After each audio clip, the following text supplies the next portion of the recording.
So I am Amna Talat, and on behalf of Gurmani Center for Languages and Literature, I welcome you all in today's session, which is going to be a conversation with Usama Siddique, one of today's distinguished novelists.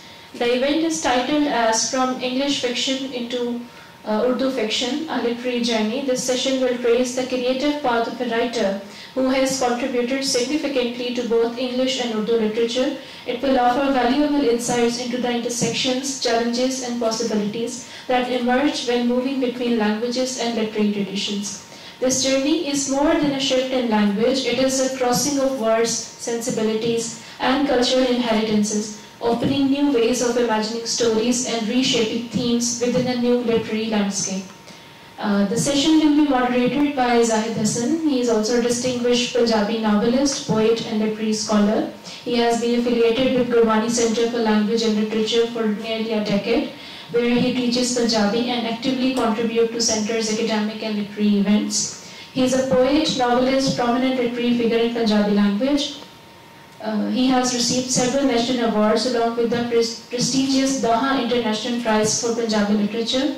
He has published several books in fiction, poetry, research, and literary criticism in Punjabi. His work includes the novels Ishaq Latare Admi, Galicha Unwan Wali, Qissa Ashika, Tassi Dharti, and Kahani Ikmadi. The short story collection Panj Veeran Thi Udasi and Hijr Tera Jai Pani Mange, as well as several volumes of poetry and research and criticism. Sir, I welcome you to please be on the stage. Now I would like to invite our today's guest, Usama Siddique. Usama Siddique is a teacher, researcher, author, lawyer, and a policy expert. He pursued law at Oxford University as Rhodes Scholar and later earned his master's and doctoral degree in law from Harvard University. He has taught and worked in diverse academic and professional contexts, including at NUMS. His book, Pakistan's Experience with Formal Law and Alien Justice, has been published from Cambridge University Press, and it has won multiple awards and is recognized as a significant contribution to the legal history of subcontinent. His historical novel Snuffing Out of Moon was first published by Penguin Random House and received wide recognition. Its Urdu translation, Chand Ko Gul Kare To Hum Jane by Asim Bakhshi, further expanded its readership. He has also published Ghurub Sheher Ka Waqt, a notable Urdu work, and the Jurisprudence of Dissolution. His interest encompasses world literature, regional stories and narratives, historical research, travel, ancient ruins, old trees, reform initiatives, and meaningful human relationship. With this brief introduction, I would like to now give the mic to Zahid Saab so that the conversation can be begun from here.